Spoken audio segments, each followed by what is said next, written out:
सज्जनों, जय श्री कृष्ण। सज्जनों, भगवान गीता जी में योगी किसको कहते हैं जानते हैं? वो कहते हैं कि जिसने अपने मन और इंद्रियों को जीत लिया है,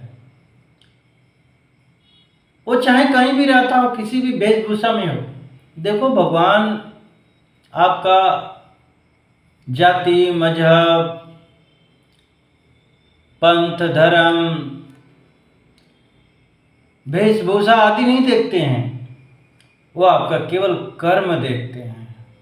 इसीलिए तुलसीदास जी कहते हैं, कर्म प्रधान विश्व रचि राखा, जो जस करे सो तस फल चाखा। तो सज्जनों, हमें अपने कर्मों पर ध्यान देने की जरूरत है। कारण यह है कि जितने भी संसार में जीव जंतु हैं, वो कर्म का ही तो फल भोग रहे हैं। हम और आप, चाहे कोई भी, कीड़े मकोड़े से लेकर के मनुष्य, हाथी, घोड़े, पशु पक्षी, पेड़ पौधे, सब अपना कर्म का फल भुगत रहे हैं।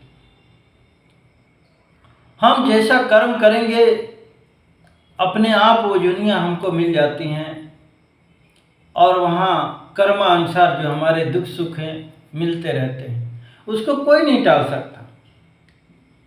आपने देखा होगा, एक गली का कुत्ता और एक घर में रहने वाले कुत्ता, कितना अंतर हो जाता है उनके कर्म फल में। एक बिस्किट दूध रोटी खाता है, बेड पर सोता है, लोग उसको गोदी में उठाते हैं, और एक लात खाता है, गालियां खाता है, डंडे, फिर भी रोटी नहीं मिलती है। ये सब कर्मों का ही तो फल है। एक मनुष्य देख रहे हैं कि ऐसो आराम से जी रहा है, गाड़ी मोटर, कल कारखाने, एरोप्लेन से उड़ रहा है, और एक मनुष्य के पैरों में जूता चप्पल नहीं है, 2 टाइम का भोजन भी ढंग से नहीं मिलता है, दवाइयाँ नहीं मिलती है, तड़प तड़प कर मर जाता है। आज की मैं बात कह रहा हूँ। आज लोग कहते हैं हमने इतना विकास कर लिया, वो कर लिया, सब उसके बावजूद ये सब कर्मों का ही फल है। कर्म सुधारें, कर्म बनाएं, कर्म ही साथ में जाता है, कुछ नहीं जाता।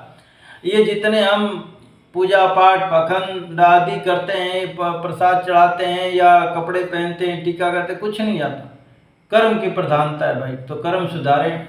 तो भगवान कहते हैं कि योगी कौन है? योगी वो है जो अपने मन और इंद्रियों को जीत लिया है, बस में कर लिया है, जिसको सोना और पत्थर मिट्टी में कोई अंतर नहीं है, और जिसको पापी और पुण्यात्मा में भी कोई भेदभाव नहीं करता, वो जाति पंथ किसी में भेदभाव नहीं करता। वही